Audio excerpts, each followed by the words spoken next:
Hello everybody. आज की इस वीडियो में हम डिस्कस करने जा रहे हैं गॉस लॉ और गॉस लॉ का डिफरेंशियल फॉर्म करेंगे इस वीडियो में, और थोड़े से अप्लाइड प्रॉब्लम्स देखेंगे जो कंपटीशंस हैं, एक net mark just differ jam, इनमें जो क्वेश्चंस आते हैं इस पर क्या क्या पैटर्न के आते हैं और उन्हें कैसे हैंडल करें। क्योंकि हमारा जो मेन लक्ष्य है इस चैनल का, वो ज़्यादा जो लक्ष्य है वो अप्लाइड पे ज़्यादा फोकस रहता है।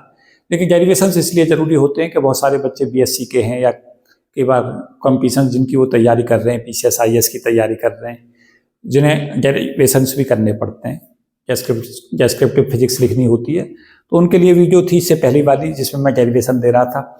इसमें थोड़ा सा इंटीग्रल फॉर्म से डिफरेंशियल फॉर्म चेंज करूंगा और फिर इस पर अप्लाइड क्वेश्चंस कराऊंगा। तो गॉस लॉ का स्टेटमेंट की जो इंटीग्रल फॉर्म है वो क्या कहता है कि जो इलेक्ट्रिक फ्लक्स जब हम कैलकुलेट करते हैं फाई ई, तो इलेक्ट्रिक फ्लक्स की जो वैल्यू होती है वो हमारी होती है E dot D S equal to ocean surface से गुजरने वाला जो फ्लक्स है वो क्यू अपॉन एप्सिलॉन नॉट होता है, जहाँ क्यू क्या है, चार्ज है जो गॉसियन सरफेस के अंदर है, और एप्सिलॉन नॉट क्या है, permittivity of the free space है। अगर हम डेफिनेशंस की बात करें और इसके ऊपर सरफेस एलिमेंट हमने लगा दिया है, मतलब डबल इंटीग्रल है, इसका मतलब ये है अगर हम डेफिनेशंस की बात करें चार्ज की, तो मैं बहुत डिटेल डिस्कशन दे चुका हूँ पहले ही वीडियो में। चार्ज हमारे तीन तरीका के होते हैं, 3 टाइप्स ऑफ द चार्ज होते हैं। एक लाइन चार्ज होता है, एक हमारा सरफेस चार्ज होता है, एक वॉल्यूम चार्ज होता है। तो क्योंकि ज़्यादातर जो चीज़ें हैं वो वॉल्यूम चार्ज से मिलकर बनी होती हैं, तो वॉल्यूम चार्ज पर अगर हम जाएँ, कंसेप्ट पर जाएँ, तो वॉल्यूम चार्ज डेंसिटी को जो हम डिफाइन करते हैं वो लेकर चलते हैं rho is equal to D Q upon D V. अगर हमारा वॉल्यूम dV में चार्ज dQ है तो dQ अपॉन dV की वैल्यू रो होगी। तो यहाँ से हम dQ की वैल्यू को सिंपली लिख सकते हैं dQ equal to rho dV। Rho यहाँ क्या है, रो इज नथिंग रहता then it is volume charge density. Important ये है कि आपको पता होना चाहिए this is volume charge density expression.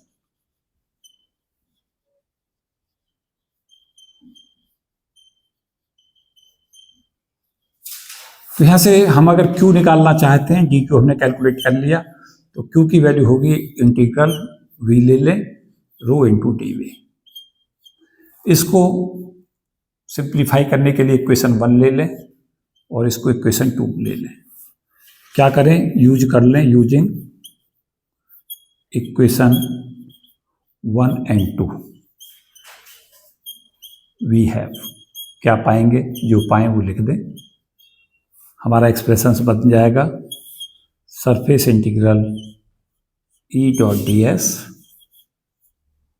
Is equal to 1 upon epsilon naught, और क्यू का की वैल्यू हमने सिंपली ले रखी है rho D we.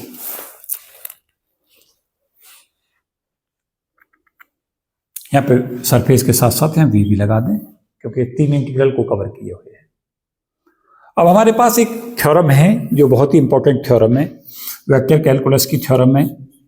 Vector calculus पे जाएं और वेक्टर कैलकुलस की एक इंपॉर्टेंट थ्योरम है और वो थ्योरम कहलाती है Gauss theorem of vector calculus.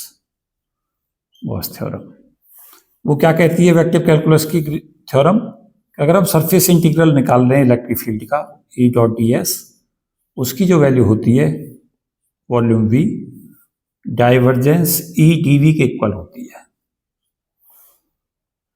इसको इक्वेशन 3 ले लें और इसको इक्वेशन नंबर 4 कर दें। अगर सरफेस एलिमेंट को वॉल्यूम में बदल रहे हैं तो जो हमारा ई डॉट डी एस है, surface element of electric field है, उसकी value divergence E into DV के इक्वल होगी। This is statement of the Gauss theorem, और ये फ्लक्स कंजर्वेशन थ्योरम भी कहलाती है, वेक्टर कैलकुलस की गॉस थ्योरम। तो क्या करें, अब यूज करते हैं यहां से यूजिंग इक्वेशन 3 and 4 टुगेदर।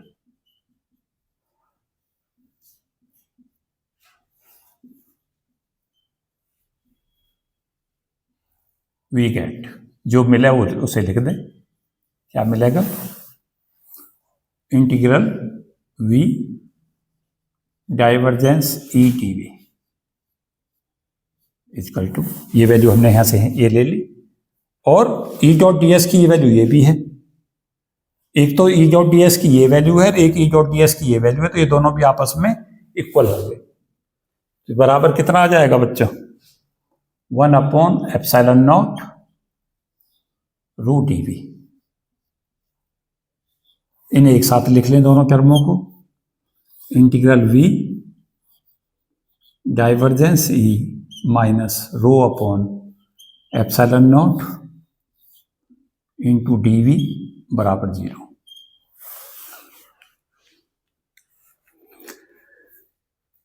यहां से हम क्या देखेंगे कि ये हर वॉल्यूम एलिमेंट के लिए this is valid for all volume element for और वॉल्यूम एलिमेंट। तो अगर डीवी हमारा नॉन जीरो भी है, कोई जरूरी थोड़ी डीवी जीरो हो, डीवी जीरो ना हो तब क्या हो, डीवी अगर हमारा फाइनाइट है, नॉन जीरो है, तो ये टर्म हमारी सदा जीरो होगी, तभी ये जीरो बनेगा। इट मींस डाइवर्जेंस ई बराबर ρ/ε0।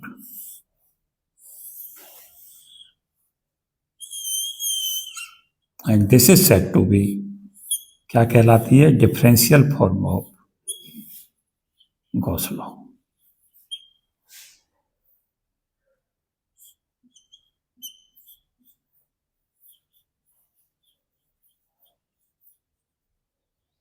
इसको कहते हैं differential form of Gauss law.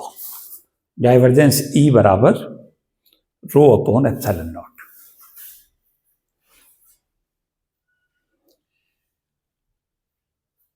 क्या सीख रहे हैं, क्या हमारे लिए यह महत्वपूर्ण है? उसमें महत्वपूर्ण यह है कि हमारे पास में पॉसिबिलिटीज जो बन के आती हैं, वो क्या क्या पॉसिबिलिटी बन के आती हैं कि अगर हमारा रो पॉजिटिव है, रो क्या है? Volume charge density. Volume charge density positive कब होगी? रो है डी क्यू अपॉन डी, जब क्यू पॉजिटिव होगा, तो डाइवर्जेंस ई कैसा हो जाएगा बच्चों? पॉजिटिव हो जाएगा।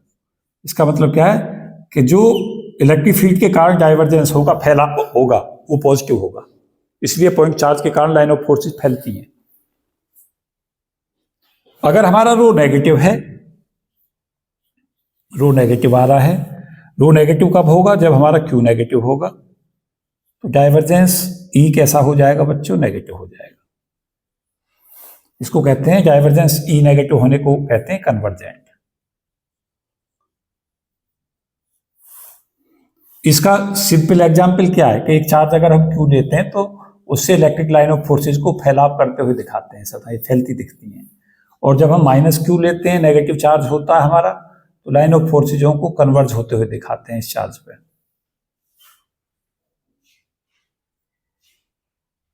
तो यहाँ क्या देख रहे हैं? यहाँ फैलाव हो रहा है लाइन ऑफ फोर्सेज में, और यहाँ इलेक्ट्रिक लाइन ऑफ फोर्सेज आके बर्ज कर रही हैं। ये डाइवर्जेंस नेगेटिव का केस है, यहाँ चार्ज माइनस होगा और यहाँ पे चार्ज पॉजिटिव होगा। This is the differential form और गॉस लॉ है, जिसमें रो पॉजिटिव और रो नेगेटिव का मतलब समझा रहा था। अब अगर वो कहता है कि डिफरेंशियल फॉर्म से चलते हुए आप इंटीग्रल फॉर्म पर कैसे पहुंचे, उसको भी समझ लें। तो इन स्टेपों को वापस ऐसे करते चले जाएं, बिल्कुल ऐसा, वापस ऐसे इन स्टेपों को वापस करते जाएं। आपको अच्छे फिजिसिस्ट बनने के लिए ऑलवेज गॉस लॉ की डिफरेंशियल फॉर्म को इंटीग्रल फॉर्म में बदलना और इंटीग्रल फॉर्म को डिफरेंशियल फॉर्म में बदलना आपको आना ही चाहिए। क्या आप इंटीग्रल फॉर्म से डिफरेंशियल फॉर्म में जाना चाहते हैं या डिफरेंशियल फॉर्म से इंटीग्रल फॉर्म में आना चाहते हैं, तो कैसे आए? ये मैं क्या समझा रहा था, इंटीग्रल फॉर्म से चले थे, डिफरेंशियल में आए। अगर आप कहता है उल्टा कर चलें, तो क्या करें? डीवी से इधर भी मल्टीप्लाई कर दें, इधर भी कर दें, इस स्टेप पर पहुंच जाएंगे। इस स्टेप पर पहुंच के यहाँ पहुंच जाएं, अलग अलग स्टेपों को खोल दें, यहाँ पे फिर गॉस थ्योरम यूज कर दें, इस स्टेप पर पहुंच जाएं, गॉस थ्योरम लिखते हुए उस स्टेप के बाद इस स्टेप पर पहुंच जाएं।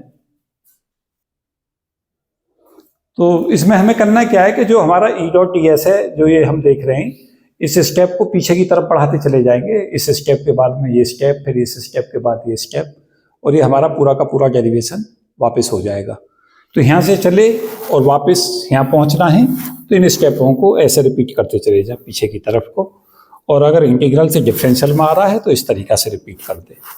तो कम्पिटिटिव दुनिया में पूछता है गॉस लॉ की differential form, integral form, derivations पूछता है, तो ये मैंने इसमें सब डिस्कस कर दिए हैं पहली 2 वीडियो में।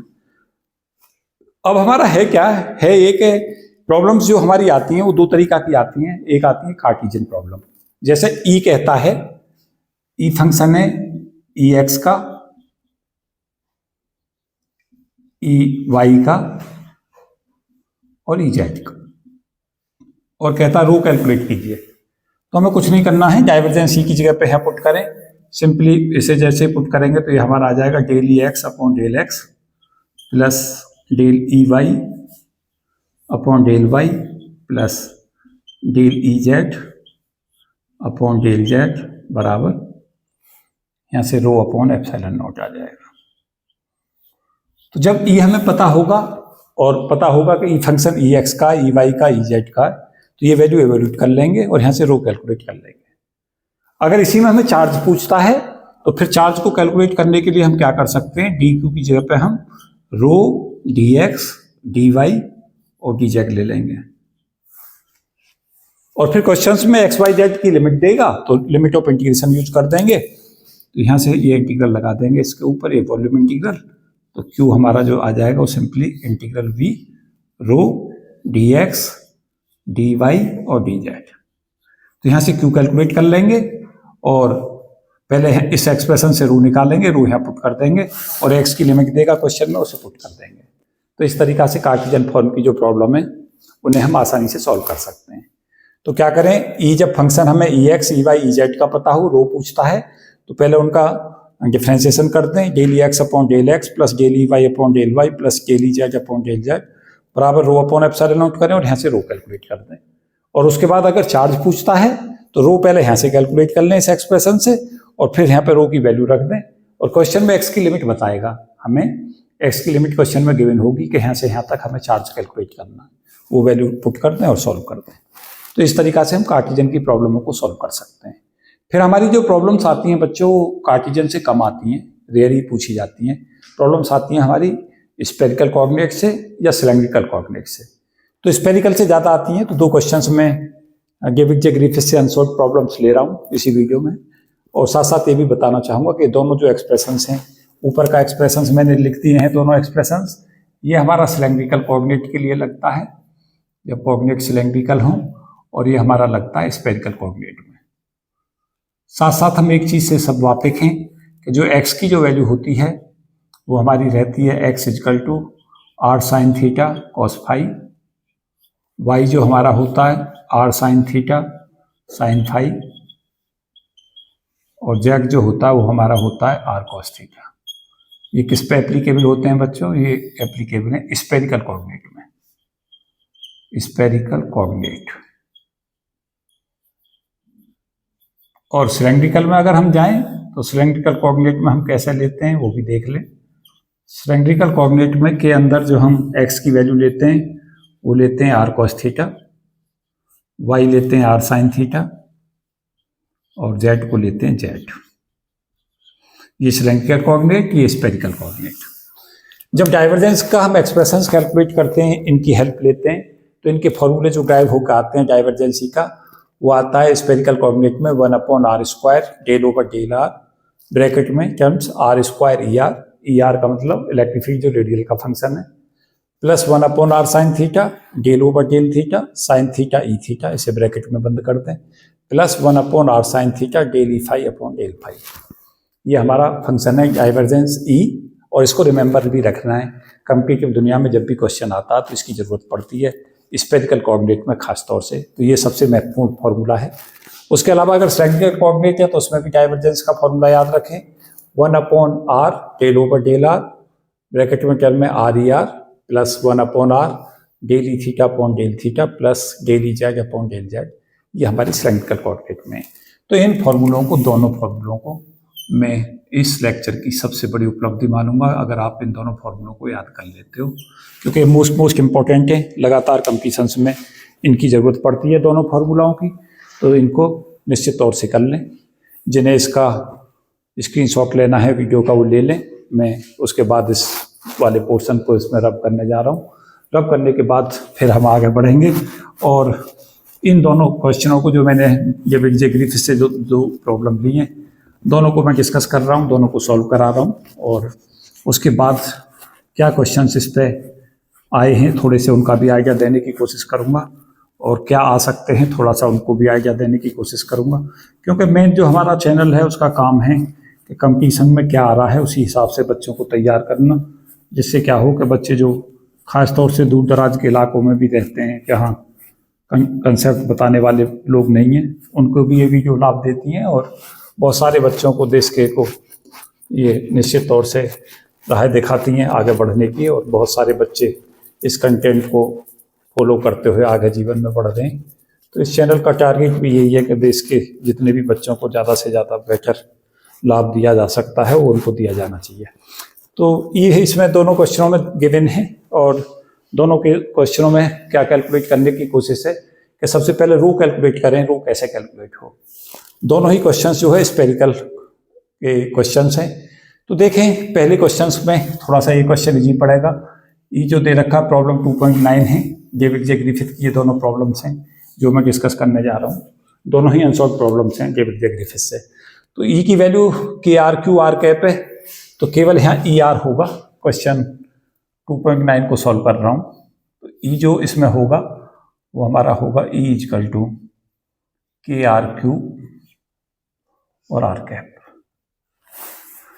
तो इसके अंदर अगर हम देखें तो ये ई आर हो जाएगा, ई जो होगा वो ई आर आर कैप होगा, plus E theta theta cap plus E phi phi cap. इस तरीका से इलेक्ट्रिक फील्ड को तोड़ें तीन कंपोनेंटों में, रेडियल में और थीटा पोर्शन में और फाई पोर्शन में। तो यहाँ पे हमारे पास ये दोनों टर्म जीरो है, क्योंकि वहाँ पे थीटा और फाई जो है वो दे ही नहीं रखा है, ना ई थीटा है ना ई फाई है। तो इस क्वेश्चंस में, गिवन क्वेश्चंस में ई थीटा और ई फाई हमारा बच्चों क्या हो गया, ई थीटा भी जीरो हो गया और ई फाई भी जीरो हो गया, और ई आर हमारा क्या हो गया, ई आर की वैल्यू हमारी सिंपली हो गई के आर क्यूब। इस टर्म्स में जाएं तो जब इस एक्सप्रेशन में जाएंगे तो ई थीटा के कारण ये भी जीरो हो जाएगा, ई फाई के जीरो होने से ये भी टर्म जीरो हो जाएगी, तो केवल ये टर्म बचेगी।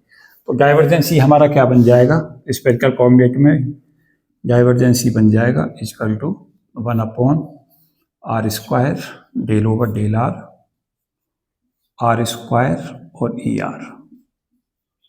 इसकी वैल्यू हो जाएगी हमारी रो अपॉन एप्सिलॉन नॉट, और ई आर हमें क्वेश्चन में गिवन है, this is the value of E R. तो ये वैल्यू यहाँ पुट कर दें।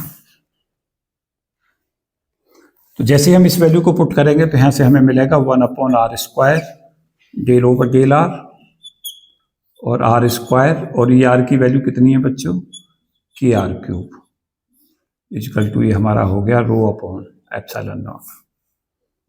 तो यहाँ से हमें मिलेगा 1/r स्क्वायर के आ जाएगा यहाँ से, और R5 हो जाएगा ये, आर स्क्वायर और आर क्यूब कितनी हो जाएंगी पावर R5। R5 का जब हम डिफ्रेंसिएशन करेंगे तो ये हमारा 5R4 हो जाएगा। R5 का इंटीग्रेशन अगर R के रेस्पेक्ट करते हैं, डिफ्रेंसिएशन करते हैं R5 का, तो 5R की पावर 4 हो जाएगा equal to rho upon epsilon naught. तो यहाँ से रो हमारा सिंपली कैलकुलेट हो गया, it means rho equal to, यहाँ से ये टर्म कैंसिल हो जाएगी, आर स्क्वायर आ जाएगा, तो रो हमारा कितना बन गया बच्चों, 5 के आर स्क्वायर। देखें मैच करके आंसर रो इक्वल टू 5 के आर स्क्वायर होगा। एक बार फिर से देख लीजिए, चेक कर लीजिए कहीं कैलकुलेशन में कोई गलती तो नहीं हो गई है। और एक एप्सिलॉन नॉट हमारा मल्टीप्लाई में आएगा दिस, ये जो टर्म्स है, यस ये एप्सिलॉन नॉट बचाए हैं, तो इसको एप्सिलॉन नॉट को मल्टीप्लाई कर लीजिए, बिल्कुल सही। तो ये एप्सिलॉन नॉट की जो टर्म थी ये डिवीजन में थी, तो ये ऐसे मल्टीप्लाई होगी। तो एक बार देख लें, 1/r square del over del R square E R बराबर rho upon epsilon naught. E R यहाँ क्वेश्चन में गिवन है, के आर क्यूब यहाँ पुट कर दें, के को बाहर ले आएँ, के अपॉन आर स्क्वायर, आर की पावर 5 का 5 आर की पावर 4 हो जाएगा डिफ्रेंसिएशन, बराबर rho upon epsilon naught, root निकाल लें 5 के आर स्क्वायर एप्सिलॉन नॉट। अब चार्ज पूछा है कि रीडियस आर तक जो हमारा स्फीयर बनेगा उसमें चार्ज कितना होगा। क्वेश्चन में पूछ रखा है, इसके दो पोर्शन है, एक में पूछा है रो, एक में क्यू पूछा है। तो अगले पोर्शन के लिए सॉल्व करने के लिए इसका ये पार्ट 1 सॉल्व हो गया, ये पार्ट 1 का आंसर है। पार्ट 2 में चार्ज पूछा है तो डी क्यू को लिख लें रो डी वी, तो डी क्यू बराबर रो डी वी, रो की वैल्यू रख दें 5 के आर स्क्वायर एप्सिलॉन नॉट, और डी वी जो स्पेरिकल सरफेस है वो ले लें 4 pi R square D are. ये मैं ऑलरेडी बता चुका हूँ, स्पेरिकल सरफेस के लिए जब रो फंक्शन आर का होता है तो वॉल्यूम एलिमेंट को 4 pi R square D are लेते हैं। इसको फिर क्या करें, इंटीग्रेट कर दें, कहाँ से कहाँ तक, 0 से लेके कैपिटल आर तक, ये क्यू हो जाएगा। तो क्यू की वैल्यू कैलकुलेट कर लें, तो देखें ये 5 के एप्सिलॉन नॉट और 4 पाई, इसको पूरे को बाहर ले आए, इस टर्म को और इस टर्म को, तो 5 के एप्सिलॉन नॉट इंटू 4 पाई, और ये R4 dr होगा, ये इंटीग्रेशन हमें सिंपली दे देगा R5 अपॉन 5, 5 से 5 को कैंसिल आउट कर दें तो जो वैल्यू हमारी कैलकुलेट हो जाएगी वो आएगी 4 पाई एप्सिलॉन नॉट के R की पावर 5, ये इसका आंसर हो जाएगा। तो आसानी है, डी क्यू बराबर रो डी वी लें, रो हमने कैलकुलेट किया हुआ है 5 के R square epsilon naught, D V को 4 pi R square D R ले लें, और क्वेश्चन में गिवन है कि हमें जो कैलकुलेट करना है नेट चार्ज वो सेंटर ऑफ स्फीयर में कैलकुलेट करना है, सेंटर से जो रेडियस है वो आर है, तो इसका मतलब है कि जो चार्ज है वो हमें इस ऐसे रीजन में कैलकुलेट करना है 0 से लेके आर तक। तो स्मॉल आर की लिमिट को 0 से आर तक ले जाएं, रो ये गिवन है क्वेश्चन के अंदर, और यहाँ से नेट चार्ज पूछा है तो चार्ज की वैल्यू कैलकुलेट हो जाएगी। तो मुझे उम्मीद है कि बहुत ज़्यादा इसमें दिक्कत नहीं आनी चाहिए। देखें कहीं कोई गलती अगर बची है तो एक बार चेक कर लीजिए क्वेश्चन में, और अगर ओके है तो मैं आगे बढ़ूँ, ठीक है। कोई कैलकुलेशन अगर मिस्टेक है तो देख लीजिए। उसके बाद इसका एक पोर्शन और है, ये मैंने 2 क्वेश्चंस इसमें सॉल्व करा दिए हैं, 2 थे ये, 2 पार्ट थे प्रॉब्लम 2.9 के। ग्रिफिथ की अनसॉल्व प्रॉब्लम थी जिसे अभी आप सॉल्व कर रहे थे, प्रॉब्लम 2.46 और डिस्कस कर रहा हूँ, और उसके बाद आप बहुत सारे क्वेश्चंस इस वैरायटी के करके रखें, क्योंकि यहाँ से क्वेश्चंस की सदा संभावना रहती है, लगातार आता है गॉस लॉ का एप्लीकेशंस। तो ये गॉस लॉ का एप्लीकेशन पोर्शन ही है जिसे मैं कवर कर रहा हूँ। जो हमारा क्वेश्चन प्रॉब्लम 2.46 है, उसमें 2.46 मैंने क्वेश्चन लिख लिया है ऑलरेडी इस वीडियो में। ई दे रखा है, जो ई आर होगा वो ई आर की जो वैल्यू होगी वो यहाँ से ले लें, ई आर इस क्वेश्चन में होगा, यहाँ से देखें आर का कंपोनेंट देख लें, आर यूनिट कैप का वो 3k अपॉन आर है, तो ई आर की वैल्यू कितनी हो जाएगी 3k upon are.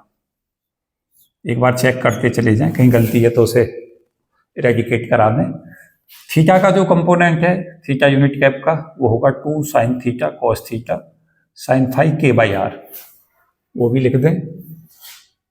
E theta हमारा जो होगा वो होगा 2k upon R sine theta cos theta और साइन 5, और ई फाई देख लें, ई फाई हमारा कितना बन रहा है, ई फाई हमारा जो बन के आ रहा है वो आ रहा है, फाई कैप का कंपोनेंट देख लें k upon R sine theta और कॉस फाई। तो ये सबसे पहले ई आर ई थीटा और ई फाई कैलकुलेट कर लें। Theta component theta unit vector के साथ जो क्वांटिटी होगी वो ई थीटा होगी, जो फाई यूनिट कैप के साथ में डायरेक्शन होगी वो डायरेक्शन के लिए है वो ई फाई होगा, और आर यूनिट वेक्टर से जो पहले की क्वांटिटी है वो ई आर होगी। ये रेडियल, ये थीटा पोर्शन कंपोनेंट, ये फाई कंपोनेंट। अब डाइवर्जेंसी के फॉर्मूले पे जाएं तो पहली टर्म कैसे निकालेंगे बच्चों, 1 अपॉन आर स्क्वायर, अलग अलग निकाल लें तीनों टर्म, फिर तीनों को ऐड कर दें, 1 upon R square del over del R square E R, E R कितना है हमारा 3k अपॉन आर। तो ये देखें ये वैल्यू कितनी आ गई 3k बाहर आ जाएगा, 3k अपॉन आर स्क्वायर आ गया ये बाहर, 3k ये आ गया, 1 अपॉन आर स्क्वायर ये ऑलरेडी है। अभी आर स्क्वायर रह गया है, आर स्क्वायर और अपॉन आर करेंगे तो आर रह जाएगा, और आर का जो कोफिशिएंट है वो हमारा जेल ओवर जेल आर करेंगे आर का तो 1 आ जाएगा, del R upon del R बराबर 1। तो ये वैल्यू कितनी आ गई, 3k अपॉन आर स्क्वायर। अब सेकेंड टर्म देखें, सेकेंड टर्म कितनी है बच्चों वो देखें, 1 upon R sine theta, 1 upon R sine theta del over del theta sine theta, और साथ साथ लें ई थीटा। ई थीटा हमें क्वेश्चन में कितना गिवन है, 2k upon R sine theta cos theta और साइन फाई। क्या करना होगा हमें इस एक्सप्रेशन में, 1 अपॉन आर साइन थीटा ये हमने सच लिख लिया, del over del theta sine theta E theta, तो 1 upon R sine theta del over del theta sine theta, और ई थीटा की वैल्यू कितनी है बच्चों क्वेश्चन में, 2k upon R sine theta cos theta sine phi, 2k upon R sine theta cos theta sine phi. अब जो quantity इसमें theta का फंक्शन नहीं है उसे बाहर ले आए। तो क्या क्या क्वांटिटी नहीं है फंक्शन देखें, इसमें साइन फाई फंक्शन ही नहीं है थीटा का, एक तो ये क्वांटिटी है, एक हमारा 2k अपॉन आर है, तो इसको ले आए बाहर, 2k अपॉन आर, एक तो ये आ गया, एक साइन फाई आ गया, और हमारा क्या आया बच्चों साइन थीटा, ये रहेगा ये वाली टर्म, और डेल ओवर डेल थीटा, और देखिए क्या बचा, sign square theta cos theta, sine theta और साइन थीटा, ये साइन स्क्वायर थीटा हो गया और कॉस थीटा बन गया। एक हमारा आर ये है, एक आर ये है, तो ये आर स्क्वायर हो गया, एक आर ये रहेगा, एक आर ये रहेगा। और देखें कुछ और बचा रह गया हो, कि हमारी वैल्यू आ गई is equal to 2k sine phi upon R square sine theta, और डेल ओवर डेल थीटा कैसे करें, हम इसका डिफ्रेंसिएशन कर दें बाई पार्ट्स। कैसे करेंगे, साइन स्क्वायर थीटा का डिफ्रेंसिएशन कितना, 2 साइन थीटा कोस थीटा, और ये कोस थीटा ये ऑलरेडी है, और अगली टर्म क्या हो गई, प्लस साइन स्क्वायर थीटा और कोस थीटा का फिर से डिफ्रेंसिएशन करें, वो कितना, देखें क्या बचा,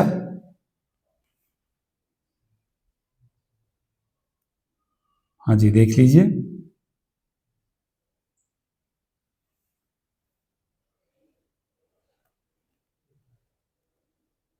देखें क्या बचा, साइन थीटा, देखो साइन थीटा ये था, यहाँ साइन थीटा है, ये साइन थीटा, ये कैंसिल आउट होगा, साइन थीटा को मैंने लेके साइन थीटा से कैंसिल कर दें, क्या बचा रह गया, 2k sine phi upon R square, और यहाँ पे क्या बचा बच्चों, 2 cos square theta minus sine square theta.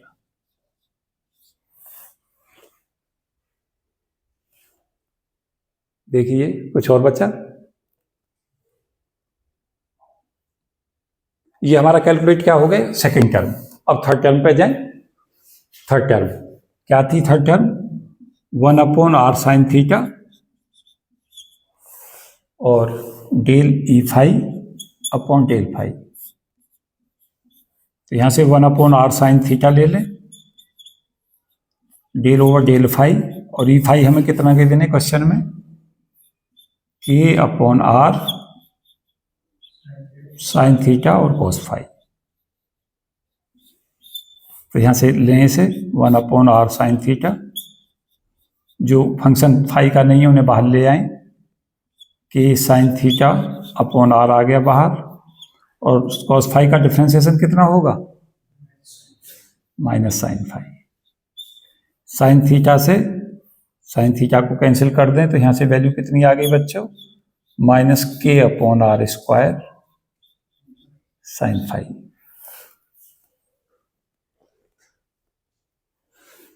अब क्या करें, तीनों टर्मों को ऐड कर दें। किस किस टर्म को, तो ये हमारा, क्योंकि डाइवर्जेंस ई को हमें किसके बराबर करना है, डाइवर्जेंस ई करना है ρ/ε0। तीनों टर्म अलग अलग निकल चुकी हैं, ये टर्म अलग निकाली है हमने, दिस दिस दिस, तो तीनों को अलग अलग ले लें। तो पहली टर्म हमारी क्या है बच्चों, 3k/r², इसको यहां ले आए, प्लस 2k sin φ/r²,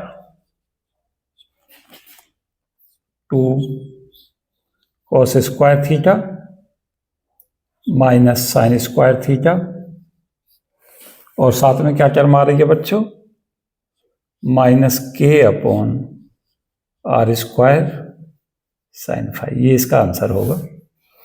यहां से कॉमन निकाल दें इन दोनों टर्मों को और देखें क्या हमें मिल रहा है।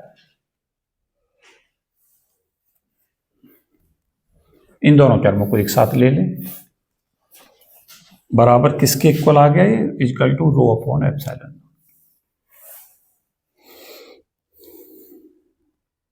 तो देख लें ये क्या हमें मिलेगा। साइन फाई कॉमन निकाल दें इससे, इस एक्सप्रेशन से देखें कि sin φ/r² कॉमन ले लें अब इसमें से, तो ये हमारा ρ/ε0 आ जाएगा, इक्वल टू 3k/r², और देखें यहां से क्या कॉमन निकालना है, k sin φ/r²। तो यहां से क्या बन जाएगा, हमें देखिए क्या क्या बचा, क्या क्या बच रहा है अब। हाँ जी, 4 cos² theta minus sin² theta minus 2 sin² theta -1 is equal to ρ/ε। ये हमारा आंसर आ जाएगा।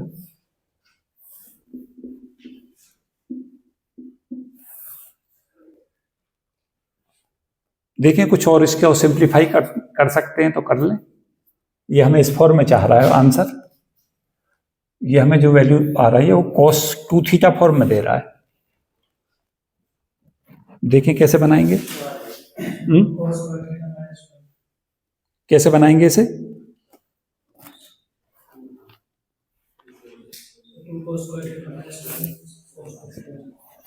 मैं इसे रब कर दूं।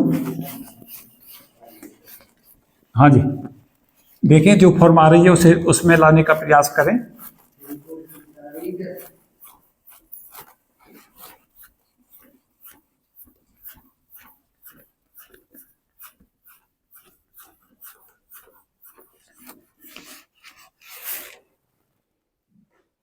देखो बन रहा है नहीं बन रहा है,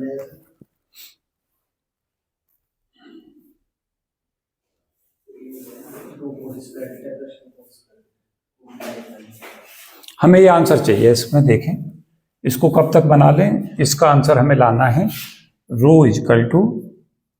3k/ε0/r² और ब्रैकेट में 1 + cos2 थीटा sin फाई, यहां तक लेकर आना है। तो इसे बढ़ाते चले जाएं और कब तक, जब तक इस फॉर्म में एक आंसर ना बन जाए, जब तक इसे बनाने का प्रयास करें। देखें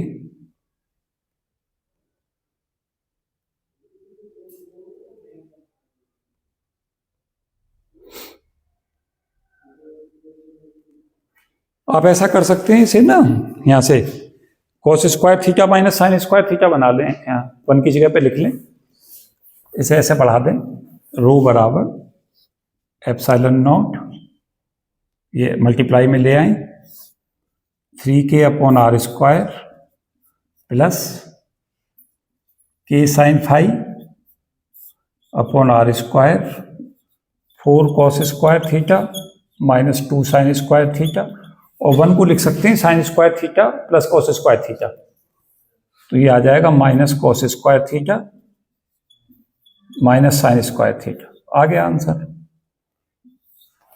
ये वैल्यू आ जाएगी रो बराबर epsilon naught 3k upon R square plus k sine phi upon R square. 4 में से 1 घटा दें तो ये 3 कॉस स्क्वायर थीटा हो जाएगा, और -2 और -2 भी ये हमारा -3 साइन स्क्वायर थीटा हो जाएगा। तो ये रो बराबर epsilon naught 3k upon R square plus k sine phi, 3 यहाँ से कॉमन निकाल लें, 3k sine phi upon R square, और जब 3 यहाँ से कॉमन निकल जाएगा तो cos square theta minus sine square theta हो जाएगा, और वो फॉर्मूला किसका बन जाएगा, कॉस 2 थीटा का। देखें यही आंसर आ रहा है या नहीं आ रहा। तो यही वैल्यू हमारी रो की वैल्यू एवोल्यूट हो रही है। यहाँ से 3k epsilon naught upon R square बाहर आ गया, और ये term 1 plus cos 2 theta sine 5 answer mark हो जाएगा। तो थोड़ी कैलकुलेशन थी, थोड़ा कैलकुलेटेड पोर्शन था, थोड़ा लेंथी था, लेकिन ऐसे क्वेश्चंस आपको करने पड़ेंगे कंपटीशन क्वालिफाई करने के लिए। तो अच्छी प्रॉब्लम थी, थोड़ी सी कैलकुलेटेड, और थोड़ा प्रैक्टिस भी इसमें हो गई क्वेश्चन सॉल्व करते समय। तो मुझे उम्मीद है कि ये निश्चित तौर से अपग्रेड करेगा आपके कंसेप्टों को। तो इस वीडियो में मैं डिस्कस कर रहा था गॉस लॉ, इसकी डिफरेंशियल फॉर्म, डिफरेंशियल से इंटीग्रल कैसे बनाएं, इंटीग्रल से डिफरेंशियल कैसे बनाएं, डाइवर्जेंस के मैंने 2 फार्मूले लिखे, फिर सिलेंड्रिकल स्फेरिकल के साथ साथ इस पर 3 प्रॉब्लम कराई। ये इसके साथ रो कैलकुलेट किया, क्यू कैलकुलेट किया, और इसमें रो कैलकुलेट कराया। तो इस वीडियो में इतना ही। Thank you and best wishes for all of you. जय हिंद।